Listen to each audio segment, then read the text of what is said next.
What's up everybody, Jose Ortiz here from PetRockMedia.com, and today we're going to ask ourselves, should I go out and buy a brand new XT3 Fujifilm camera with some of the amazing deals that are out there? Or should I sit tight and wait a few days for them to announce the official Fujifilm XT4 and its upcoming release date, which should happen a few months after? Let's talk about it.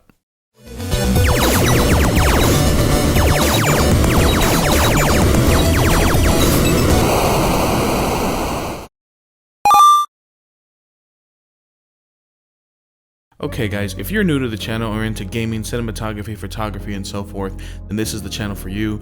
Don't forget to hit that subscribe button, punch that bell icon so you are notified each and every time we post a video or go live. So if you follow the channel or are brand new, we've recently been talking about the brand new upcoming camera from Fujifilm, the XT4. But today we're going to ask ourselves, should I really be looking past the XT3, especially if I'm coming from an older body XT1, XT2? Or should I really save my money and move on to the XT4, completely passing the XT3? What you really need to ask yourself is, are these similarities worth me looking at the XT3 and saving a few dollars?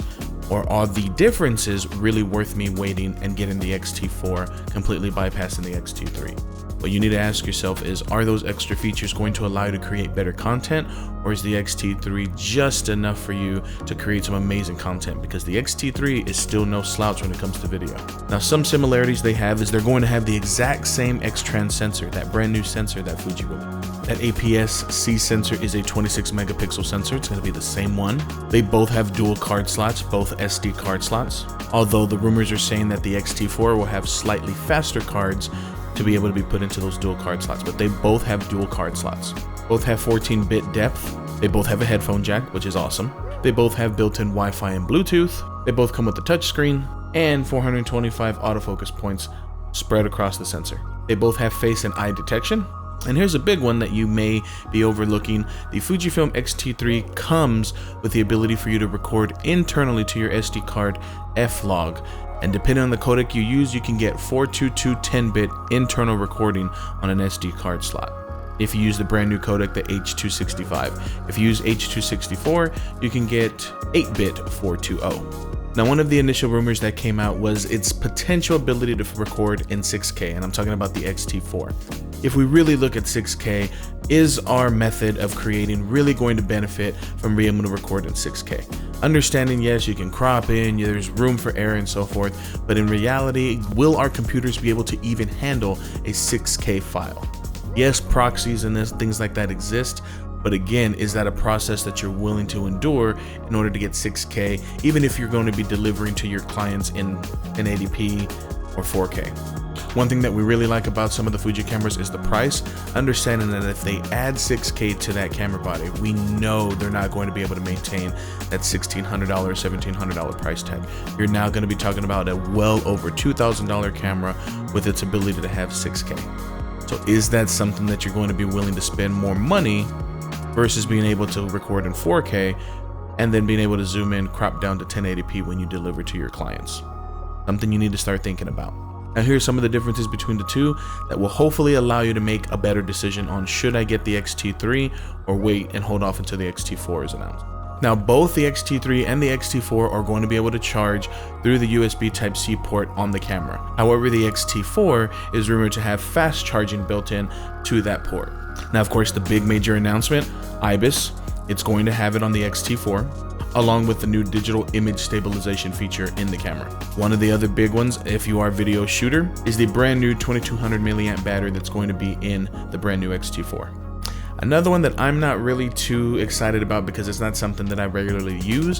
However, the brand new articulating flippy screen, quote unquote, will be hopefully included, and all the rumors and leak specs are showing that it will have an articulating screen similar to the X200. And we're also going to get new film simulations, bleach bypass, and the coveted classic negative.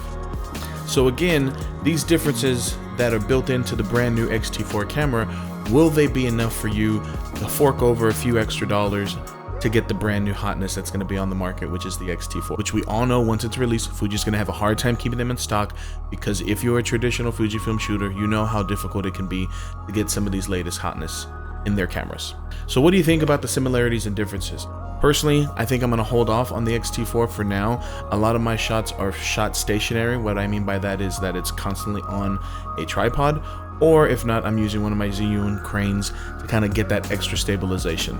So IBIS really isn't something that I absolutely need, but again, that's for my creativity, that's for my YouTube setup. I don't necessarily need that built-in IBIS and digital image stabilization on the new XT4 that is rumored to have it. Think about what your setup is. Are you a YouTube content creator only and don't really do any type of wedding or parties or anything like that? So think about your creativity and your needs. Will you need that internal IBIS in order for you to get better shots, better creativity with your filming, with your content? Is that something that's going to help you become a better creator? Think about what it is that you're doing. Think about where your needs are. Are you a content creator strictly for YouTube and you have a stationary setup the way I have now?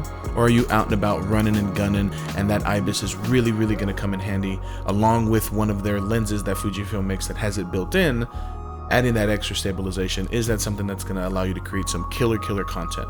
Because if so, and you're wanting the newer camera, not looking at the XH1, then maybe the XT4 is going to be for you. But that about wraps it up, guys. I just wanted to go over a few similarities and differences on the XT3 versus the XT4, and should you run out and pre-order and wait for the XT4, or if you're coming from an XT1 or XT2 body, should you go out there and take advantage of these amazing deals and get a brand new XT4? Let me know what you're going to be doing down in the comments below. Again, if you're brand new to the channel, don't forget to hit that subscribe button and punch that bell icon. This is Jose Ortiz with PetRockMedia.com, signing out. Peace.